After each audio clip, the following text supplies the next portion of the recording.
प्रिय विद्यार्थियों, नमस्कार, शुभ प्रभात। आज आपके लिए विषय हिंदी कक्षा 9 के विषय में आपको जानकारी प्रदान की जाएगी।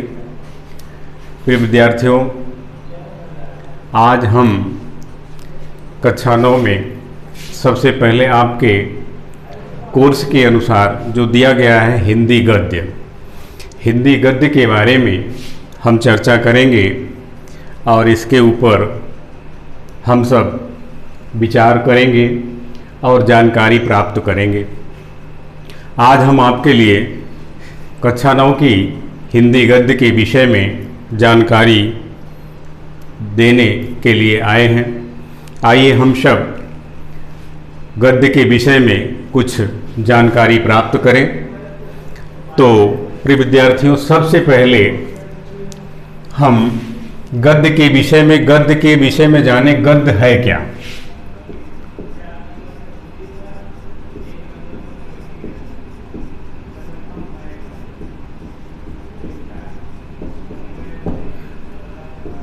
ये प्रश्न बन जाता है आपका कि गद्य क्या है या गद्य किसे कहते हैं।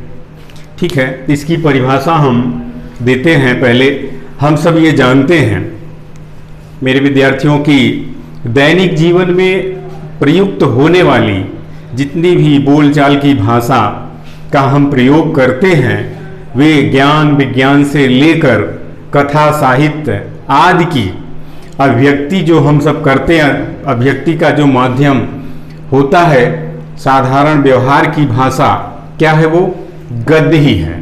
कहने का मतलब सामान्यतः दैनिक जीवन में प्रतिदिन हम लोग जिन भाषा का प्रयोग करते हैं, जिन भाषाओं का प्रयोग करते हैं, चाहे वो ज्ञान हो, चाहे विज्ञान हो, चाहे साहित्य के क्षेत्र में हो, किसी भी व्यवहार के लिए जिस भाषा का इस समय हम लोग प्रयोग कर रहे हैं वह हमारा गद्य ही है, जिसका प्रयोग हम सब सोचने, समझने, वर्णन करने, विवेचन करने, हृदय के भावों को समझने के लिए ज्ञान की आवश्यकता होती है। और गद्य जो है वो ज्ञान वृद्धि का एक सफल साधन है। और आज आपके लिए हर विषय जैसे इतिहास, भूगोल, राजनीति शास्त्र, धर्मशास्त्र, दर्शन शास्त्र और विज्ञान, नाटक, कथा साहित्य आदि में गद्य का एक छत्र प्रभाव दिखाई देता है। एक छत्र, जहां देखो वहां गद्य ही। हमारी पढ़ाई लिखाई, बोलचाल की भाषा, हर चीज, हर विषय जो आपके लिए गद्य में ही प्रयोग किया जा रहा है। यदि विचार पूर्वक देखा जाए विद्यार्थियों, यदि विचार पूर्वक देखा जाए तो आधुनिक हिंदी जो है, आधुनिक हिंदी साहित्य की सर्वाधिक महत्वपूर्ण घटना गद्य का आविष्कार ही है। गद्य का आविष्कार होने पर ही हमारे साहित्य की, एक प्रकार से कह सकते हैं हमारे साहित्य की बहुमुखी उन्नति हुई है।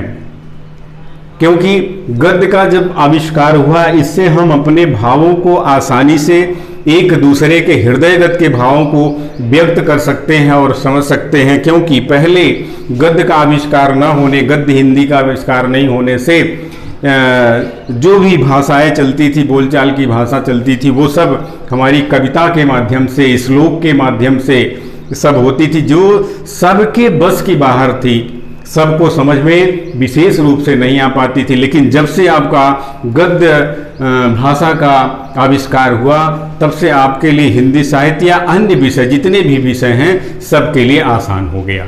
तो सबसे पहले ये गद्य क्या है, जैसा कि कहा गया है कि छंद ताल, छंद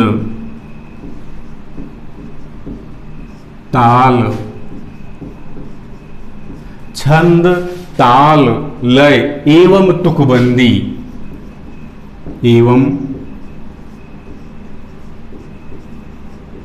तुकबंदी से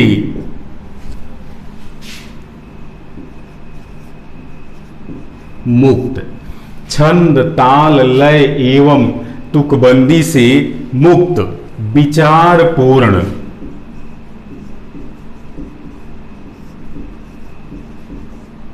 विचार पूर्ण एवं वाक्यबद्ध, एवं वाक्यबद्ध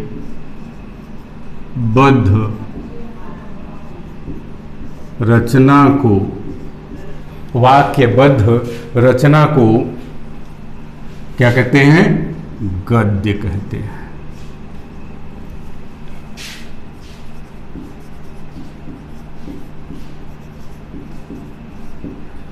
गद्य किसे कहते हैं या गद्य है क्या, इसके विषय में आपको परिभाषा दी गई कि छंद ताल लय एवं तुकबंदी से मुक्त, विचारपूर्ण एवं वाक्यबद्ध रचना को गद्य कहते हैं।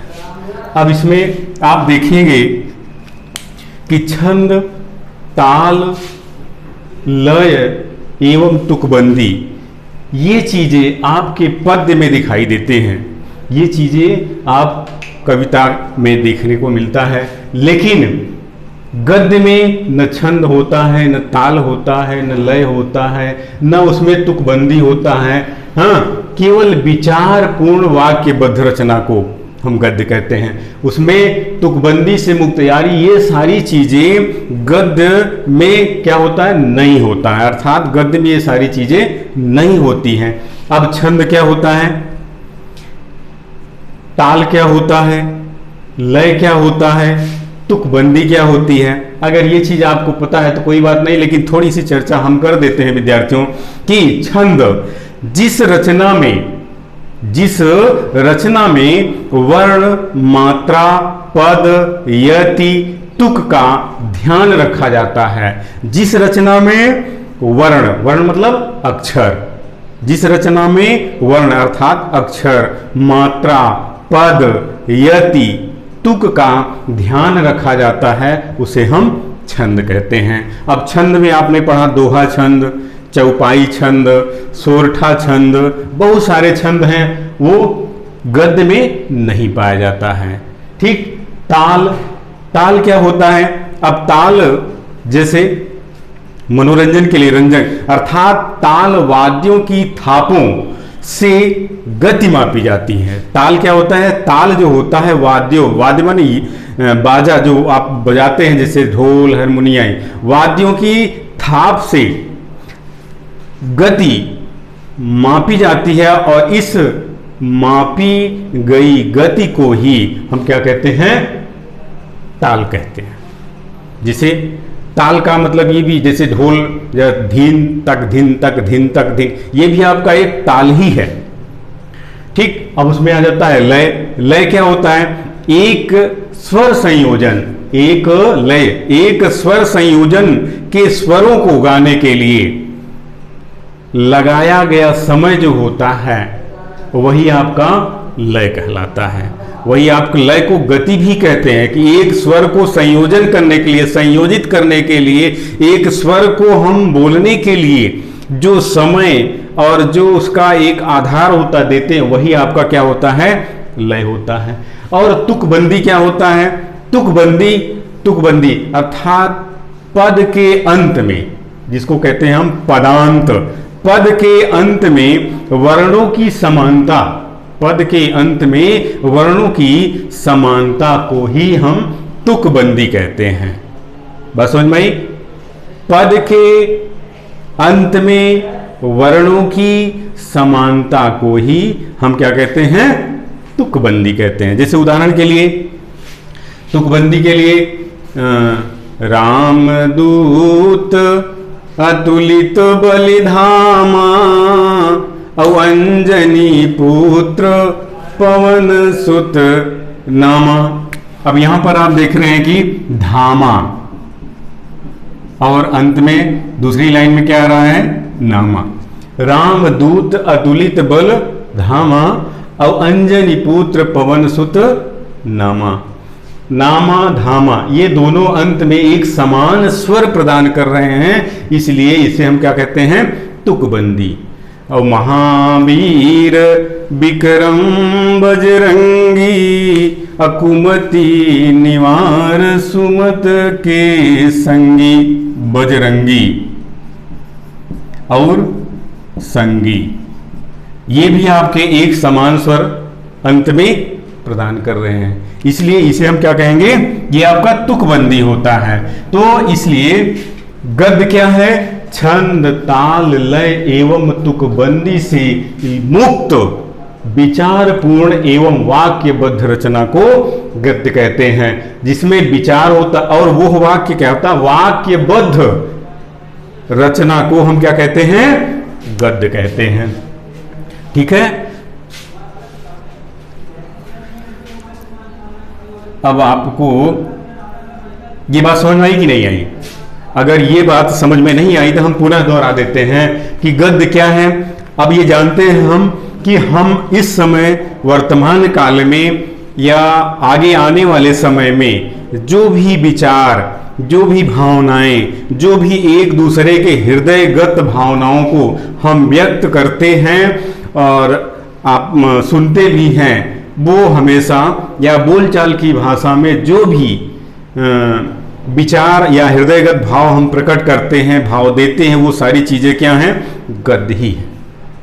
ठीक, इसमें उसको हम गा को तो कहते नहीं, किसी को कविता के माध्यम से किसी को बोलते नहीं है, हम हमेशा उसको एक गद्य के माध्यम से बोलते थे। ये सारी चीजें गद्य हैं। तो छंद ताल लय एवं तुकबंदी से मुक्त विचारपूर्ण एवं वाक्यबद्ध रचना को गद्य कहते हैं।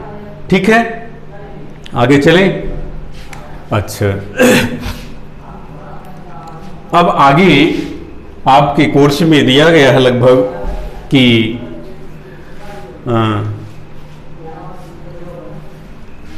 प्रश्न दूसरा आपके लिए कि भाषा विज्ञान की दृष्टि से, बहुत अधिक न पढ़ें, जो जरूरी है, भाषा विज्ञान की दृष्टि से हिंदी गद्य के अंतर्गत कितनी बोलियों को सम्मिलित किया गया है। भाषा विज्ञान की दृष्टि से हिंदी गद्य के अंतर्गत कितनी बोलियों को सम्मिलित किया गया है। भाषा विज्ञान की दृष्टि से, भाषा विज्ञान की दृष्टि से हिंदी गद्य के अंतर्गत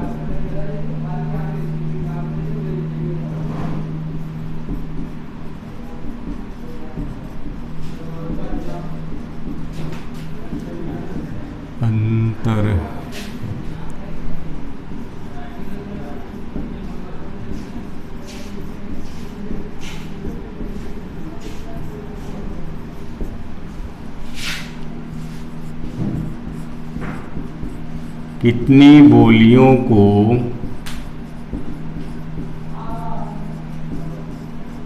सम्मिलित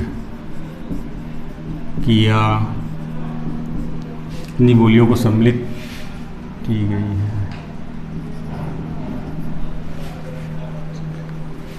ठीक है, भाषा विज्ञान की दृष्टि से हिंदी गद्य के अंतर्गत कितनी बोलियों को सम्मिलित किया गया है।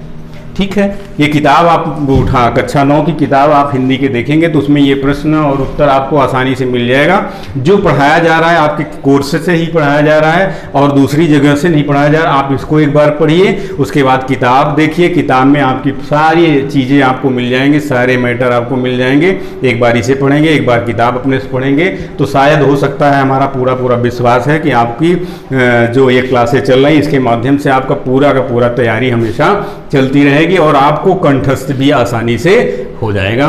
तो इसका आंसर आप ले लें।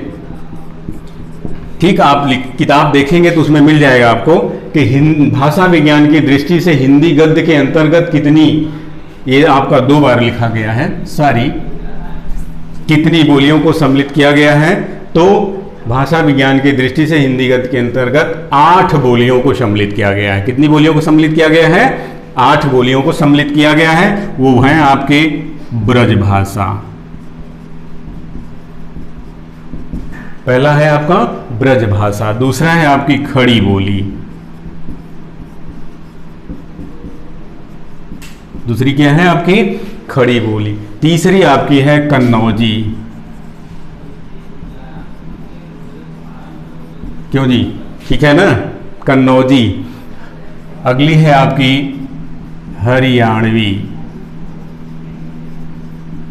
अगली है आपकी हरियाणवी। उसके बाद बुंदेलखंडी,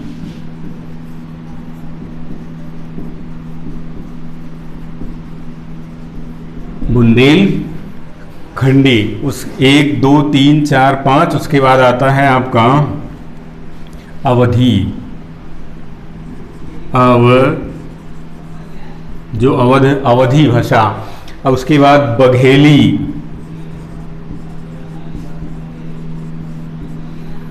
बघेली। और कौन सी भाषा, छत्तीसगढ़ी।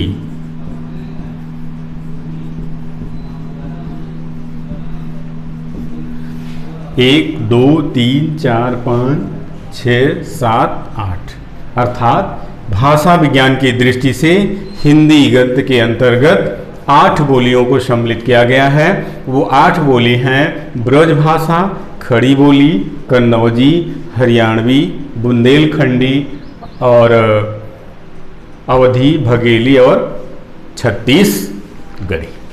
ठीक, एक प्रश्न आपको हम दे देते हैं। ये प्रश्न का आंसर अगर आप अपने से किताब ढूंढेंगे तो मिल जाएगा।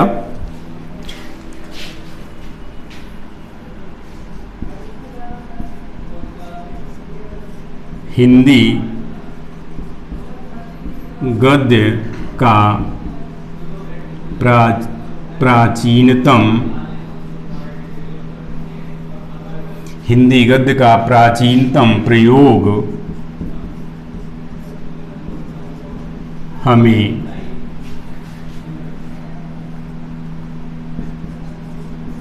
किस भाषा में, हिंदी गद्य का प्राचीनतम प्रयोग किस भाषा में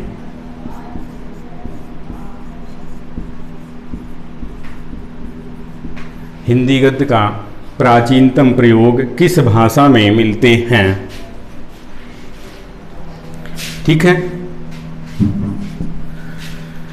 इसका आंसर आप ढूंढिएगा, कहो तो हम लिखा देते हैं, लिखा दें। ठीक है, तो हिंदी गद्य का प्राचीनतम प्रयोग हमें, हिंदी गद्य का प्राचीनतम प्रयोग हमें राजस्थानी एवं ब्रज भाषा, कौन सा, राजस्थानी एवं